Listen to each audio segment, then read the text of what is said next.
All right, guys, Operation Black Oak.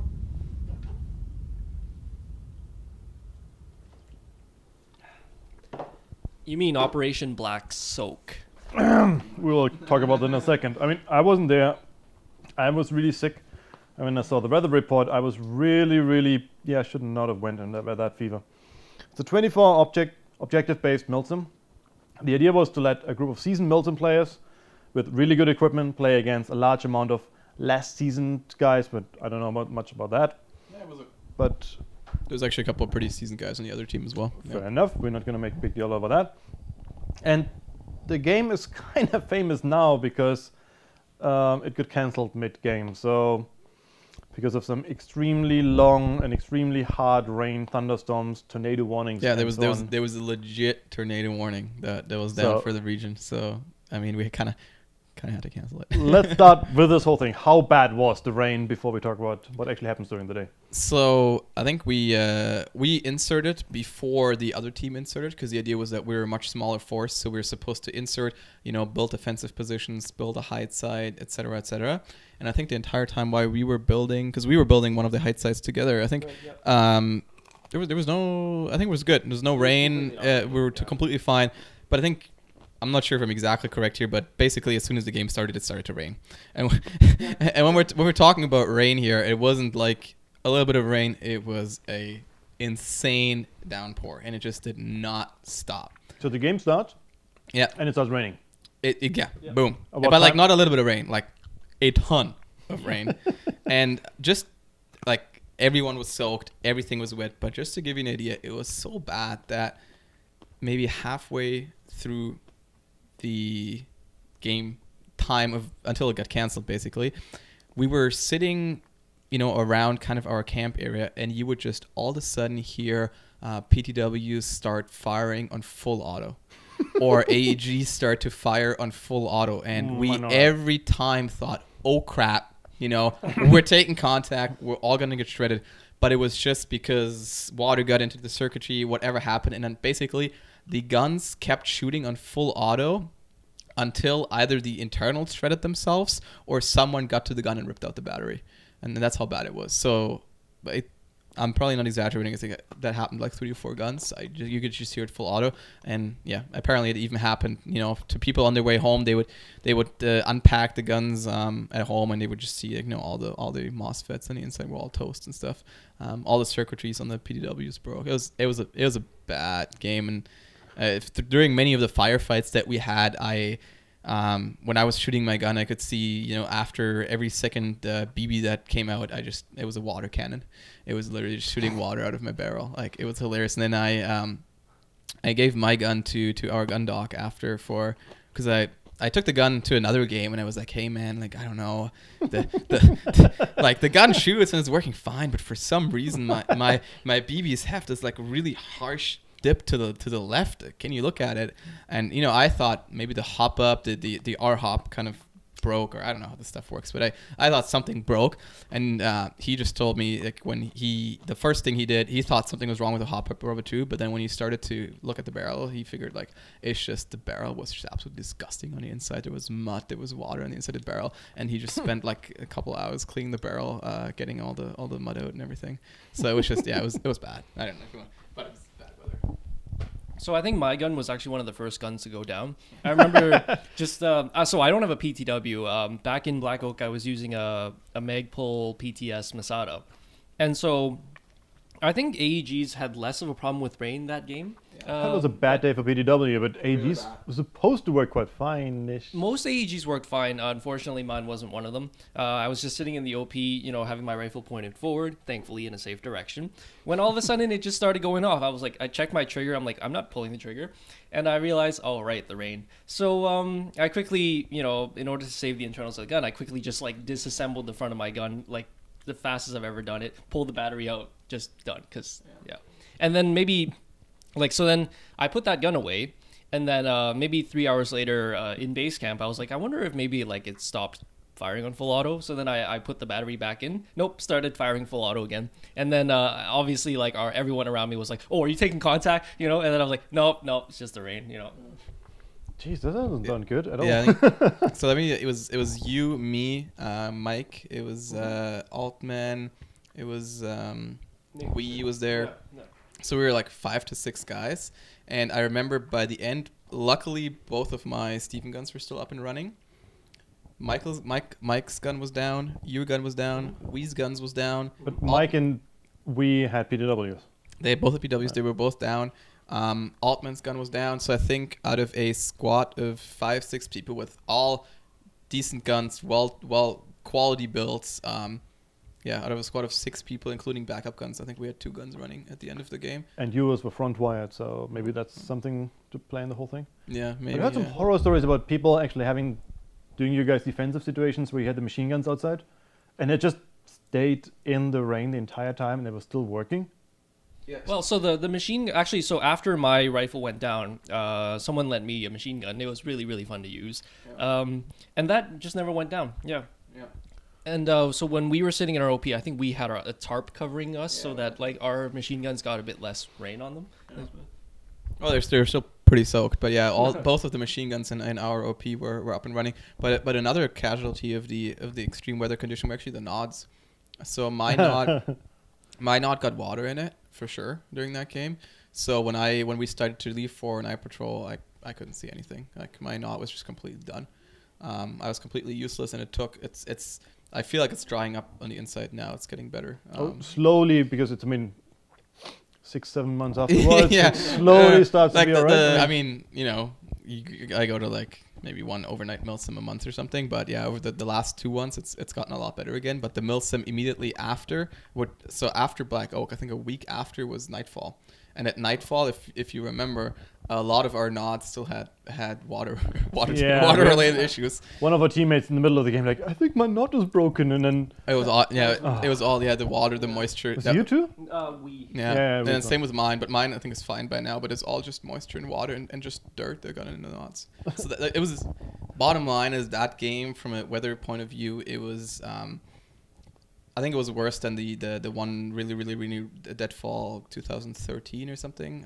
I think it was So probably weather condition wise, one of the worst games I've attended. So you're telling me it was really blessed by actually being sick for that? Yeah, I think if you had fever, it's my immune system kind of smelled it. That knot's gonna break. So I mean, aside from, we all had pretty good Gore-Tex gear. So like I think body temperature wise and creature comfort wise, I think all of us were fine because we had tarps and everything. Well, actually, so I was just wearing like a civilian rain jacket. It wasn't designed for these kinds of things. So I was wearing a helmet, and I couldn't put the hood of the jacket over the helmet, and so that basically means I had this giant hole here.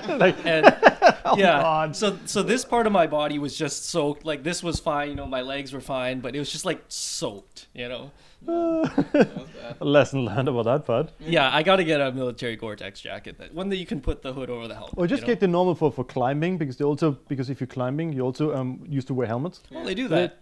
For the protection helmets. Okay. For the proper mountaineering ones, they actually have proper covers there. Yeah, I'll keep that in mind. So yeah, I was lucky that the Gore-Tex jacket that I used, I could do exactly that, flip the hood over my helmet, and I was fine. So it all worked out. Oh, you have one? Right on. Yeah, here we go. Yeah, so I think that's basically what I was wearing. One of the, I think these are the issued ones, and yeah, they have like a really big hood, so it goes over your helmet. Let me find the hood here. Just show you guys. Come on. There we go. Yeah, so as you can see, this is a humongous hood. So yeah, it fits over the helmet. So that was huge for that game. And the important thing is it shouldn't just fit over the helmet, but also fit over the helmet with counterweights and nods. Yeah, with counterweights, with nods and everything. I think that's pretty key. But yeah, so I mean, creature comfort wise, at least on my part, I was fine. But the big problem was obviously that nods were going down and guns were going down. So we talked enough about. Yeah, enough about gear. The rain. Yeah. Did actually anything good happen in that game? Oh yeah, I think. I had one of the best firefights of my entire airsoft ever. Better be good now. It was amazing. So since we were very defensive, we were outnumbered. I forgot what the final count was, but I think it was like 2-1, 3-1. Yeah, we were pretty outnumbered. Bottom line. And in airsoft, you can only do so much with quality gear. A lot of the things that's in airsoft is just numbers. So we were very defensive. We set up a beautiful, comfortable hide that was pretty well camouflaged. And basically we were guarding this little pathway, which was right next to a little cliff. And we were a little bit higher and a little hill. And the path comes, up the hill and then just, right beside us. And so it was me and our buddy Michael. We're in the hide, and at that point Michael's gun had already gone down, so he was borrowing one of my Mark 18s. I had the other Mark 18, and we had, I think it was an RPK, I don't know, PKM. I think it was a PKM. Yeah, one of the big Russian styled machine guns. So we were sitting there, and I mean at that point, I don't know, I think we were kind of forgotten about. And we were supposed to be relieved and go out on patrol, but I think we were just forgotten. So I think we were sitting in that CP for probably 5-6 hours, and in the OP 5-6 hours with absolutely nothing happening, literally nothing. 5 hours. Yeah. So we were pretty bored at that point. And then Michael was like, screw it, nothing has happened for 5 hours. No one is coming to relieve us. I'm hungry. And I mean, going against everything going against everything that you're supposed to do, he decided to break out his mountain house. So the mountain house, the freeze dried food. So he boiled his water. He pours in the water into his mountain house, and you gotta wait 5 minutes or something for everything to soak through and heat up. So anyway, he was basically good to go. He was just about to open his thing and start eating, and then he goes like, "Wait, I think I see someone." And so I was like, "You sure?" And they're like, "Oh yeah, oh yeah." And it was basically, I think it was Cal, which is always, if you guys know Cal, they always roll out in a big number. I think so. It was Cal and a couple other guys. So I think the kind of enemy patrol that was coming up that we saw in the distance close in on us, it was probably like 15 or so guys. It was pretty scary, and it was us two alone. 1-5 or 5-0? 1-5. 1-5 guys. Yeah, Still 1-5. It was 1-5 to 20 that were coming our way. But the real concern that we had is that we had two big OPs. Big. We had two OPs. It was our OP and the other OP. And the other OP was kind of the main pathway toward our kind of hide. And that one took contact about 10 minutes ago. So our little QRF that we had was at the other OP, tied up, fighting the force that was attacking that OP. So a QRF was unavailable at that point, and we kind of knew that. So as we saw these guys walk up to us, we were like, "Oh shit!" And we radioed in like, "Hey guys, we see this group coming to us. We're two dudes. They're a ton of dudes. They haven't seen us yet, but be advised." Where were you at that time? I have a story for that. Yeah, he's gonna join this in a bit. But the bottom line was like we couldn't actually really get in contact with CP, and I think the reason, I think comms are working, but I think command was just so busy, directing forces and dealing with the attack on the main entrance that things got delayed. Anyway, so this attacking force closes in on us, and Mike and I were like, shit, like we really don't want to engage them. We really hope they just pass by us. But we see this one guy make a clear signal, like kind of like, let's follow this path. And at that point we knew like that's the path we're on. Like shit, we're definitely gonna get spotted. So we waited until they're in a pretty good spot. And then Mike just opens up with the machine gun, and I open up with one of the Mark 18s. And I think it was a real cap game, so we're kind of limited in ammunition. And I think I dumped 2 mags in full auto instantly. But the problem is the guns were set incredibly inaccurate because of all the water. Right, yeah. It was literally a water cannon that occasionally would spit out a BB. So it was pretty bad. And Mike was just full autoing on the machine gun the entire time. And I think we did a pretty decent job. We downed a couple of their guys, but what Cal's really good at is as soon as they take contact, one of the things they do is they didn't know where the contact was from, which was really surprising to us. They didn't spot us, but what they always do is they just pop a shit ton of smoke. So they just completely smoked themselves in to get cool. Yeah, it looked amazing. But I think they just smoked themselves in to get their wounded and get out, whereas we thought they smoked the pathway toward us so that they can go through the smoke and then just overwhelm us by sheer numbers.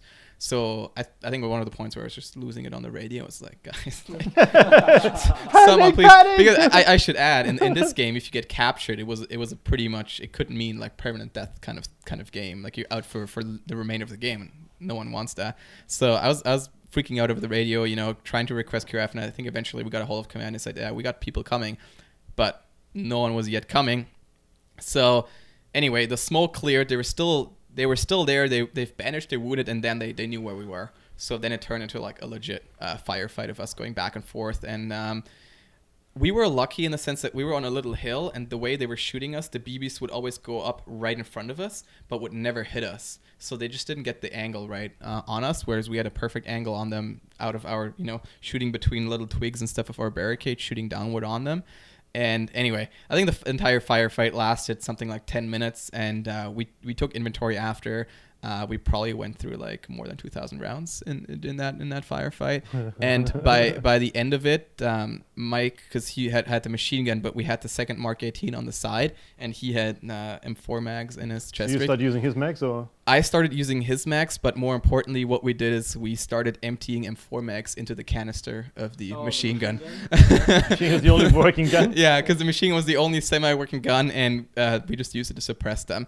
And it ultimately, unfortunately, I think you were one of the first friendlies that came to our aid and rescue. Probably, yeah, I think you were one of the first. Unfortunately, I don't know if anyone actually came other than David to help us, but still, we weren't enough people, and Mike and I were basically down to our last couple of rounds. That there was, we were in no position to pursue them or capture any wounded. So they were able to, you know, medic all their woundeds and then evac. So unfortunately, they all got away.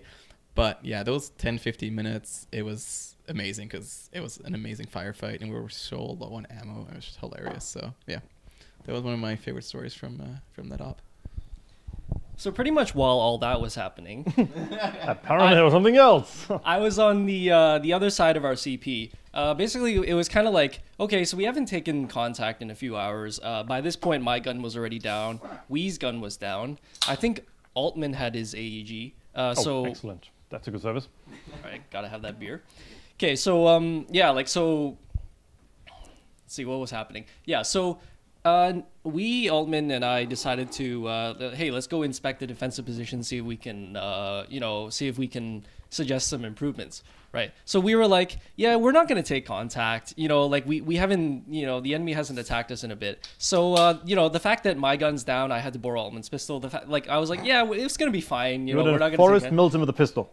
Yeah. With the gas gun in the rain. See, that's the thing. Like, we thought we weren't going to get into a fight, right? So we were just like, yeah, it's going to be fine. And I think we also had just his handgun. I only had one mag. We only had one mag.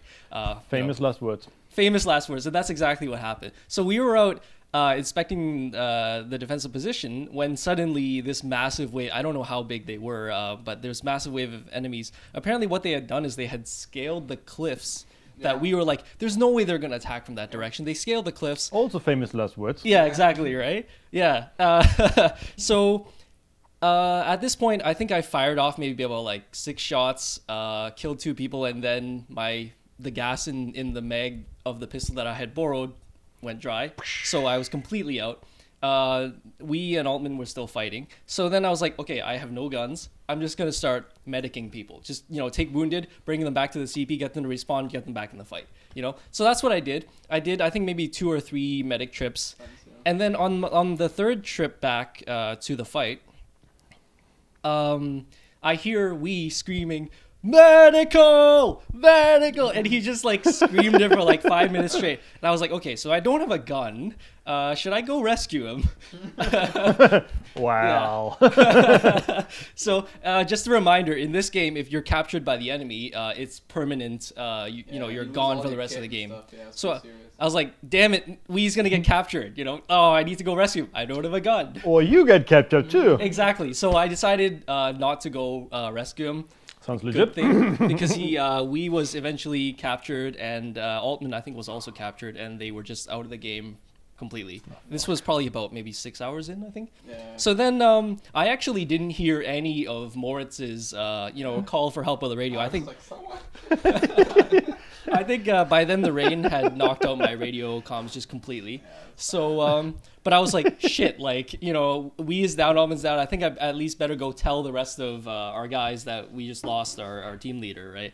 Yeah. So then I go back to Moritz's OP and. Yeah, and I think I realized there was a firefight going on. I was like, wait, I better crawl, So I contributed absolutely nothing to that firefight. You arrived without a fucking gun and they ran out of ammo. Yeah. Well, and I was gonna say, I mean, it wouldn't have been that big of a problem because we had, I said, two M4s and the machine gun. But the problem was we already went through all the ammunition for the spare M4, And so we could only give him an empty gun. And the first one arriving, you're like, guys, do you have a gun and ammo? Nope. Well, no, but so thankfully the Masada uses the same mags as M4 AEG, so I did have ammo. Yeah. Working gun. I don't remember if I gave you guys some of my ammo or something, because I had absolutely... The only ammo from my M4 mags I had spent was from the gun going full auto because of the rain. Like, that's it. So That's the only shots you fired. yeah, from that gun, yeah. It's like my last Nightfall kind of. Yeah. That was bad. Yeah. So how did this whole thing then actually ended? I mean, you were under fire, you had no ammo, the only QF arriving didn't come with a gun. With a little bit of ammo, but... Yeah, I mean, I said, like, they just, I think they were a little bit in the same boat, right? I'm sure they had also gun issues, the enemy team, as that is. So I think they also pulled back from that firefight and they didn't push. But I think if they would have known that we were actually just two guys and then one guy without a gun, they would have probably pushed that and would have, and once they would have taken us, they would have come into the rear of the CP. So they would have probably just knocked out. They would have finished that game at that point. But I think they just... they decided they want to take that risk because I mean for them it was the same thing. If their guys get captured, then the game it's game over for them too. Fair enough.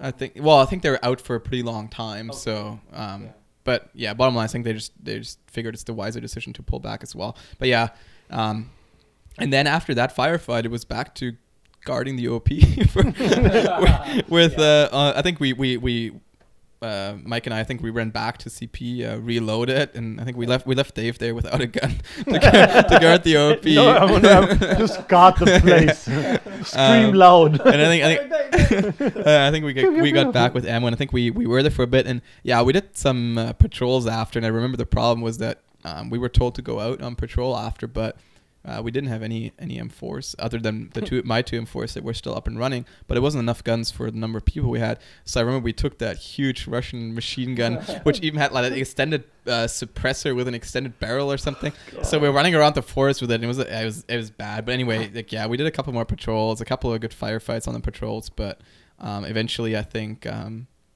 both teams were pretty soaked through. And then I heard over the radio that there was a tornado warning, and I think once that tornado warning kind of made its way to game control, I think they decided that with most guns down, most guys pretty wet, we could continue going, and it would probably be still an amazing game, but the risk of a tornado warning is probably a bit too much. How relieved you when you heard over the radio? It's game. Well, actually, like I found the game was amazing. The only gripe that I had was that we were so low on guns.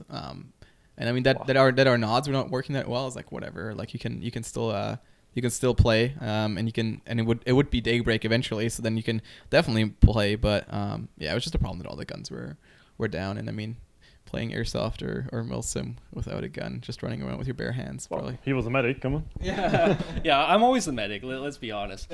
But just talking about how relieved I was. So I'm one of the I'm one of the less experienced players on this team. I think these guys probably at their peak they played like once a week, and like they would probably go to like one milsim a month. Personally, I hadn't been to that many milsims. So at Black Oak, I don't think I had ever survived an entire milsim. So I was kind of like, okay, Black Oak's the one. I'm gonna survive this whole thing, come hell or high water. Well, hell didn't come, but high water came. Pretty high water, I guess. Yeah, really high water, yeah. So yeah, so by the time we got the tornado warning, I was kind of thinking like, just please cancel this game, please cancel it. I know that feeling. So Black Oak was the first milsim I ever just survived, and thankfully unfortunately that was because it got cut by 12 hours. It was supposed to be a 24-hour game. It ended up being around 12 hours, I think. 12, 16, I heard. Something like that. It canceled like 1 o'clock at night, something like that. No, actually, it was longer because. Sorry. Yeah, I think it was. For us, it was longer because we inserted so early to set up the CP. Didn't we insert something really early, like 9 a.m. or something, and then the game did go until like 1 a.m. or something. So you're right. Yeah, it ended up being pretty long for us. For the other team, it was a bit shorter, but yeah, for us, it was pretty long. The funny thing is, in the next morning, when I was still sick at home, just because I knew that the weather was going to be bad, but I didn't know how bad it's going to be. It was really bad. And I just typed in like Weather Channel, typed it in like tornado warning, thunderstorm warning, massive amount of rain, like holy fuck.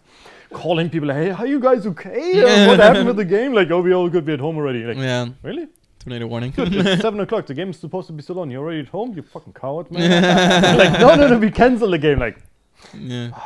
so weak. So weak. And I was at home in my bathrobe, like, so weak, guys. So weak. There's actually this other anecdote on the rain. I don't know who posted up the picture on the Facebook group after, but someone posted a picture of their Noah's Ark. of their Ride in the Rain notebook.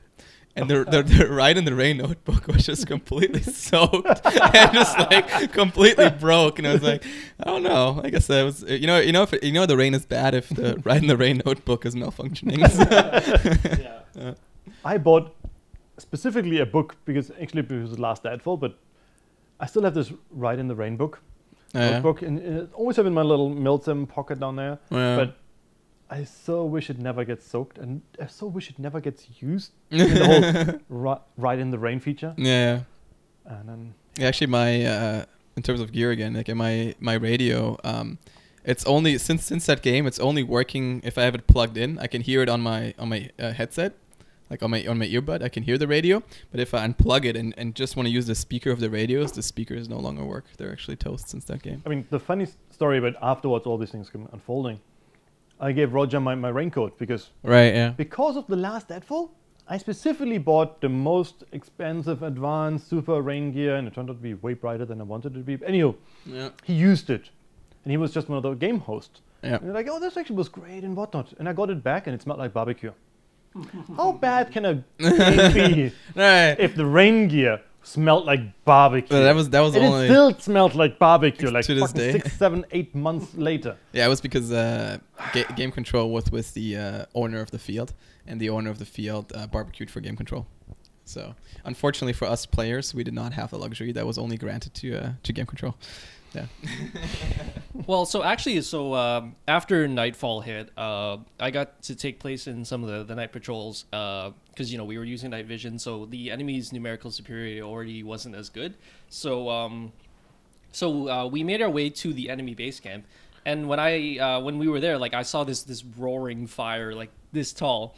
I was damn it, they had a bonfire, We were just like freezing cold in our own, CP. At least you apparently were dry.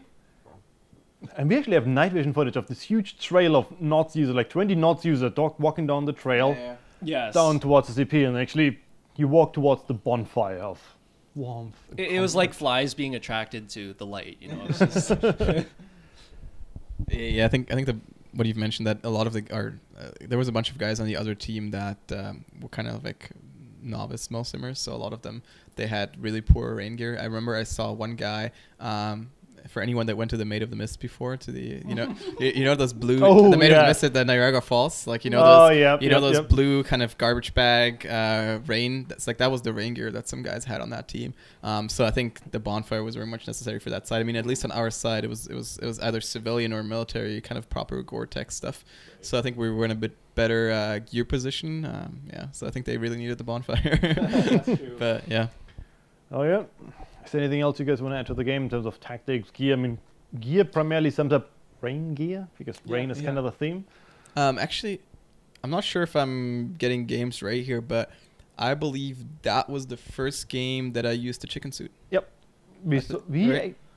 You actually sent a picture during the game to me, and I was sitting at home on Right. Saturday afternoon. So yeah, like, it definitely is. That's Mike and me. Like, yeah. Just like So popping painkillers at that time. Yeah. So for the guys that don't know, so the chicken suits, what they are, they're based on Realtree camouflages. So they're Realtree camouflage, but they have, what they did is they almost stitched like little leaves onto the pants and the jacket, and they're made out of really, really like almost netting fabric. So they're really lightweight, they're really breathable, and they work amazing for camouflage, and they also work amazing to conceal your your signature under night vision. So that was the first, like, we've discovered them a bit, maybe a month or so before. And that was the first milsim that we actually used them, and they were really effective. And I think in part why Mike and I were not immediately discovered when we were shooting out of our OP can be attributed to the fact that we're using those chicken suits. Well, and I think just the use of camo at all. If you look at all of kind of the guys that go to milsims literally like multiple times a year, now all of them, you know, a lot of times you see spray painted guns, you see skirms on their helmets, you see either full on ghillie suits or at least realtree suits and full on camouflage, you know, not like black vests and stuff. So I think that's where really the guys that go a lot, you know, a lot more emphasis on camouflage now than before. Fair enough. That game was the start. Yep. All right, we're gonna end the footage here.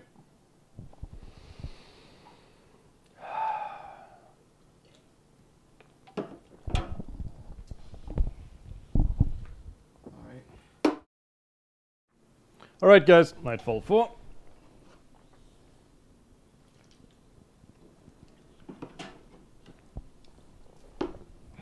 Damn, I'm thirsty. All right, Nightfall 4 again is at the PRC field. It's one of the biggest games of the season, with close to 400 players.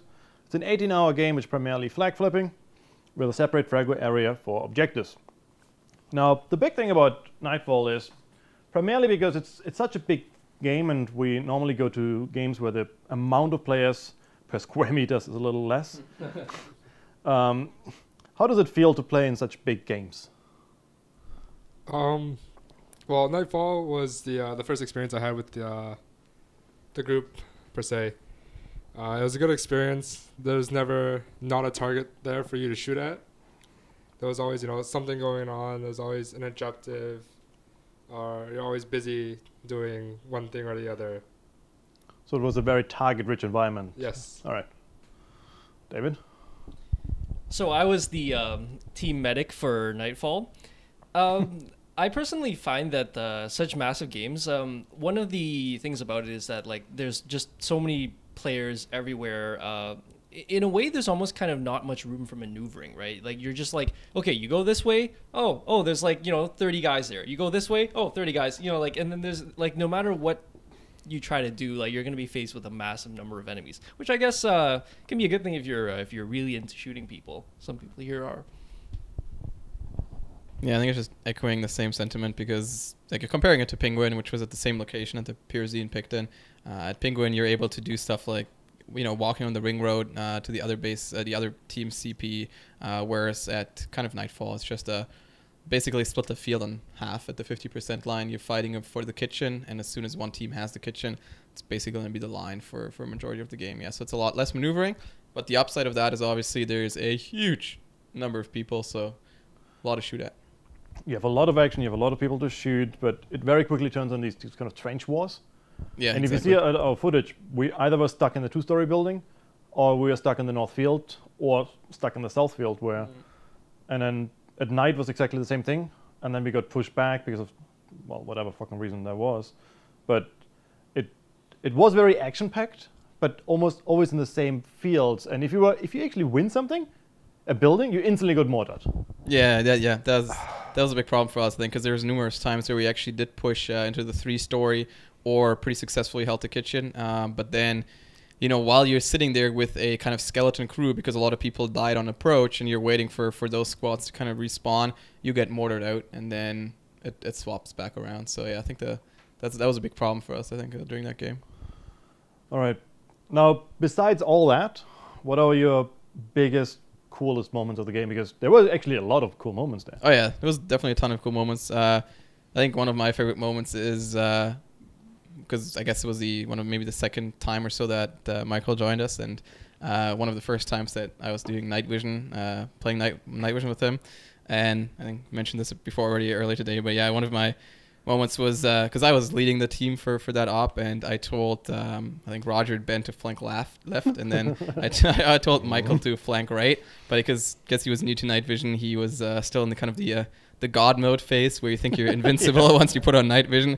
So instead of actually like calmly or you know smoothly flanking right, he just straight on walks into the enemy, but surprisingly didn't get shot and actually was able to take that position. So that was pretty jokes. It was a cool moment. I think one of my favorite moments of Nightfall was at night when we were all operating under night vision. It was just one of the firefights that happened. I think it was actually recorded in one of the Dark Ray Project videos. Like the one, I don't even know how to describe it. The one where we were attacking the gym or something. Like that one, yeah, and then yeah, they were in the gym and we are sort of in this T junction. Yeah, that's that right. one, yeah, yeah. with this strange, awkward thing there. That was one of my favorite firefights ever. Yeah. Very short, but very intense. That was cool. Yeah. And I actually, like, I found that, like, this Nightfall had a bit more room for maneuvering, actually, even though earlier I just said, like, there's not much maneuvering. Like, I remember the last year's Nightfall that I went to, it was kind of just, like, even at night, it was just a wall of enemies. And like, they would all have very bright flashlights. So even, you know, even with the best night vision, you don't have any advantage because they're all shining flashlights at you. Yeah. It was a lot better this year, yeah. It was a lot better this year, yeah. For sure, I have to agree. Last year's compared to this year, even though I didn't have that great of equipment running with you guys, it was still a lot better than the other Nightfalls. One of the coolest moments was probably when you guys were all in under nods going through the 2-story building, and I was hiding in a corner trying to find you guys, and Nick Wee came up, and I came up behind him, and it scared the living shit out of him. He was like, "Where the fuck did you come from? I didn't see you." So Yep, that was. Yeah, and then I eventually found you guys. Like, what the fuck were you? I was like, I was here. You guys walked past me. I thought you guys were enemies, so I hid. I think my biggest and coolest moment of the whole game was when Viral as a commander just said, you know what, everybody in the CP, we're all marching out of the North Field, and the entire gigantic kind of army, because we have so many people, all rushing like a horde, going like a Cirque rush going over the North Field. And there were a few guys there actually trying to defend it, but there's all like 100 people charging in them, like, just ran away. and they ran away like a couple of sheeps, and it was so nice to see them running. You're like, ah! And we rushed the entire field. We had the whole North Field, and I don't know who started in the whole thing. Like, oh, we're already here. Let's start attacking the 3-story building, and that went very, very, very wrong. That's where then we all charged it, and then we all got hit right at when we tried to enter the building. I got shot. Roger got shot before. The funny thing is, during the entire charge, we kind of split up, but we all died at the same spot at the end. That was good, yeah. Oh God, that was a very, very unique moment. Are there any other? There were a couple of other things like. Yeah, I think during our Frago was pretty funny in general. I think so. I mean, The beginning was good. Yeah, beginning was good. So I mean, we were tasked with one of the kind of more, I guess it was like 2 a.m., 3 a.m. or something like that Fragos because of the number of night visions we had. But maybe a little bit, you know, we got paired with another team that I think had maybe 1 knot. So while we had a ton of knots in aggregate, we actually didn't have that many, just because the other team that we got paired with, or the other squad, I guess, didn't have that many. And the plan probably that we made was probably not the best, but the idea was that our group, the more knot heavy groups, kind of flanking left toward the objective for that Frago, and the not so not equipped people are going straight through the middle with lights on and kind of try to distract the other force. What ended up happening is that our non-knot people just got completely shredded, I think within 1 minute of the frag was start. But I remember that us moving left all with nods, it was amazing, because I don't even think any of the Op4 guys had nods. So I just remember that we were walking and we would be target left that tree, and you just see all the lasers go right on that Op4 guy and light him up. And I think we did it to like 5-7 guys or something. Yeah, that was that approach was amazing. Op4 was not the problem. We hit the objectives, and I was the last guy back. And Yeah, I suddenly saw, like, I report, like, guys, are these other players from survivors? Because we had a couple of survivors coming back to us. Like, and I suddenly saw a laser on me, like, fuck, this is not one of our survivors. Yeah. This is enemy team. Why the fuck do they have knots? We didn't know it because they were kind of hiding it. I don't know what. Yeah, we should have seen it, but yeah, they flipped on the knots after. Yeah, that's pretty much what I was going to say. Like, I remember, like, right before the Frago, I was like, well, we were kind of staging with the enemy team, like, we were receiving our briefing. And I remember purposely trying to count the nods on the enemy team. And I was like, yeah, they only have 2 nods. I think we're going to be fine. We have, like 5 or 6 or something like that. Yeah. So, but I guess they must have hid their nods and then put them on right after the start. yeah, they must have done some kind of wizardry or witchcraft, like putting a knot in a pocket, which is kind of. I know, right? Who does that? Why would you do that? No, actually, my most memorable moment was when I was part of a nod team that was being sent up to attack in the Northfield, And there were some friendlies close behind us. Oh, And- that's Nightfall. Yeah. that one. So there were some friendlies behind us, and one of them had some sort of Gen 1 night vision. Yeah. And so being Gen 1, the only way he could see was, by shining a massive amount of infrared light. Thing is, he was coming up behind us, and, we were a nod team. So at this point, our commander Moritz flipped out on the guy, just like don't shine your IR light at my guys. And then, then the funny part is so we had just killed some of the enemy team, and they were like right in front of us. So they heard Moritz yelling, and they thought Moritz was yelling at them, and they were like, "We don't have any IR on us, so we're not shining at you." That was just my favorite moment of Nightfall. Yeah, that was hilarious.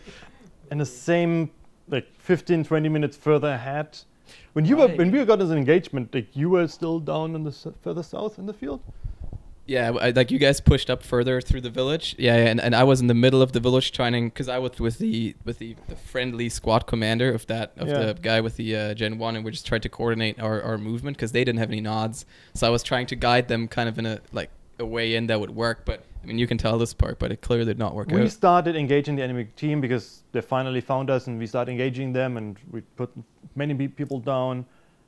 And then you were crawling around, and you were actually proning and robbing around and then try to heal everybody, and you were just about to heal all of us. Yeah. There's the sneaky little medic in the dark, and then we all got shot by the friendly team sent out one nod guy with a couple of guys, and he shot all of us. No, that was the exact problem. So after the almost incident happened that Dave just went over, where I yelled at the one guy with the Gen 1, they kind of pulled back, kind of huddled around me, and then you guys pushed up and started, put up a pretty good firefight. And then eventually we made the decision that, okay, now that squad of friendlies with no nods is going to push up, support you guys. And the idea was that their Gen 1 guy is going to, walk up to you guys and make contact and then organize the no nods to, fall in line behind you. But I think what happened is what almost happened just 5 minutes ago is that the one guy with a Gen 1 ID'd you guys as enemy and opened fire, and then the rest of those no-nods. It was not a Gen 1 guy, it was one guy with a PVS-14. Oh, really? Yeah. And I have no idea who that was. Yeah, no idea how that guy got in. Yeah. So it's you're not supposed to be here. Well, actually, we are. Yeah, I know. We were the reconnaissance team. So that was a cluster. Yeah. Oh well. Actually, I'm not sure if you guys ever heard this, but between the two incidents we were talking about, those guys were pretty trigger happy. We were in some sort of hut. I don't know if you were there. I was thinking it might have been me and Roger or something. And I see these guys coming up behind us, and they were all tactical walking with their guns up like this, and I was so I pretty much just yelled out to them guys, we're green, don't shoot us, because otherwise I think they were pretty much ready to light us up. They're very trigger happy. Yeah. Yep. Happens. Anything else from you, Jeff? No, not really. The day was not that spectacular. It was just that much stalemate all that time. Night was the first time we actually could move. Yeah, I mean, there was the other time where for a really long time, I think both during the day and the night, we were holding the corridor connecting first or lower floors, 2-story to kitchen. I think in that we were fighting in that room for God knows how long. 12 hours. Yeah, and so we held that Total. room forever. But I mean, that was, it was just a really long firefight. But I think a good other story was just the entire opening of Nightfall. I don't know if you have something else on your mind, but I guess I'll go ahead and tell my story, and then you can go. But I mean, the opening of Nightfall was basically that we had we were starting at that dirt road in the back where Green CP was, and we were our objective was to push into the 2-story building where we knew Op4 was. So it was our idea. We go around the kitchen and then up onto the second story, sweep the second story. But I guess Command sent, I think, Ghosts, so Lima Squad or whatever it was at the time. We were Lima. Oh, they're Juliet. I think they were Juliet. Whatever. So I think it was Ghosts. They were entering the 2-story building from the other side, also going to the second floor and sweeping. And the idea was that we meet in the middle. But yeah, I think it wasn't well thought out, because what happened is we took the second story pretty quick, but then as soon as we met Ghosts on the second floor, it was friendly fire incident. It was a pretty good firefight against Ghosts. We were yelling. We won. Yeah, we won, obviously. Yeah, of course. That's the important part. Yeah. If there's a friendly fire incident, you better be on the winning side. No, what I remember now is when when we had this one time, we had the objective to push down on the south field. And then we told us to go down into the scrubs. And you were there with us in the thorn bushes, and Jason Jordan was with us. And I just sent him forward because I was fire team leader. So, well, go take point, Jason Jordan. So he was scratched up, but he didn't give up. That was actually amazing. It was one of his first milsims. Yeah, I think I was gonna say that was his first milsim. So he didn't try to fight my orders, and was like, oh, perfect. He was trying to make a little tunnel through these thorn bushes, and like, oh, and obviously got shot right away, pretty soon. And then we had a bit of a firefighting engagement there. David medicked everybody, and then at some point we said, fuck it, we go out. Yeah. But the fun thing was, because I didn't run the GoPro at that time, Roger had the GoPro at that time. And he was sent in alone to follow us, but he only had a t-shirt on, not a BDU. Right, yeah. And he was nothing else and swearing the entire time, like, ow, ow, ow, ow, ow, ow, trying to get tunnel. It was so brilliant to watch, and editing that footage kind of, yeah, it felt good. I think it's probably me who sent Roger in there, so.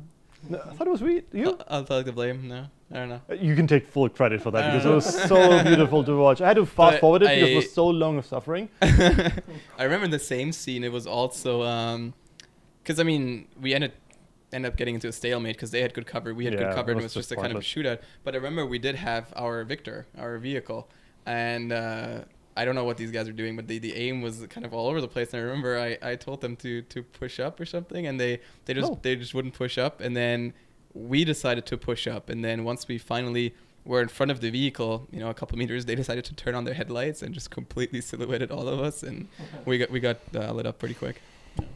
Yep. Famous stories on the south side. Yeah. Good all right. stuff. Is there anything on a tactical side besides don't get mortared because, well, duh. Is there anything on tactical gear sides or any kind of lesson learned from you guys? Well, I think the lesson that I always learned at Nightfall is carry more ammo. It just goes through so many rounds at Nightfall. So yeah, that was my big thing. So in the previous Nightfall games, I as a medic I tried to run a plate carrier and like a combat shirt and everything.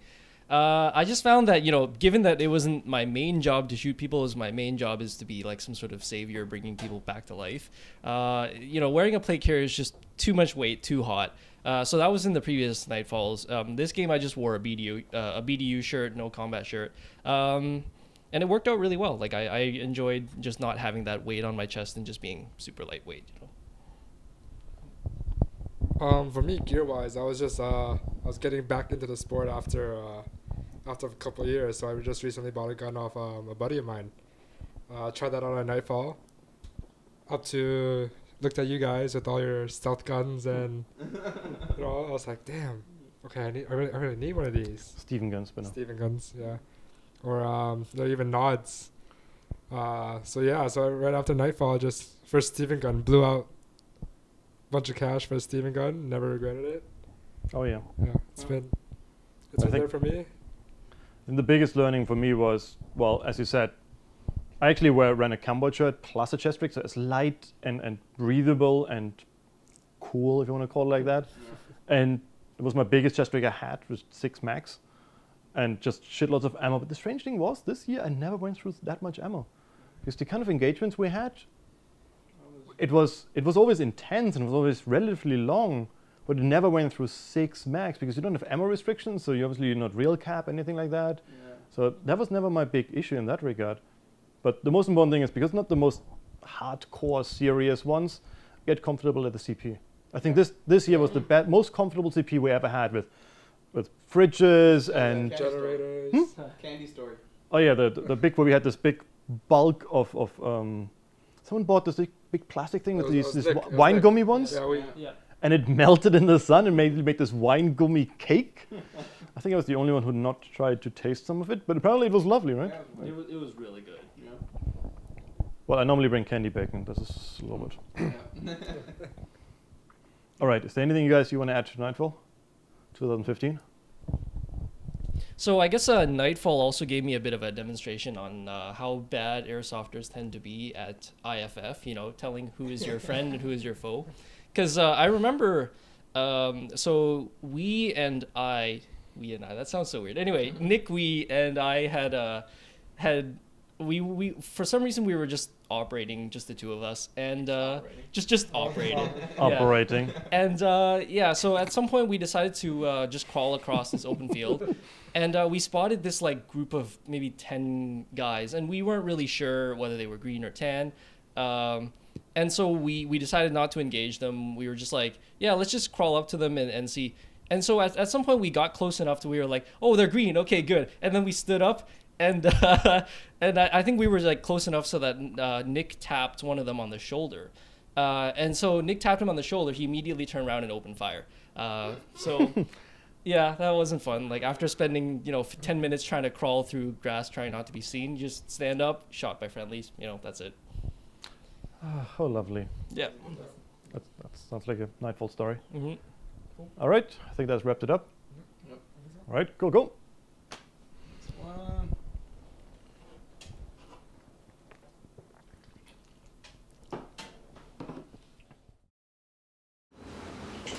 Not yet.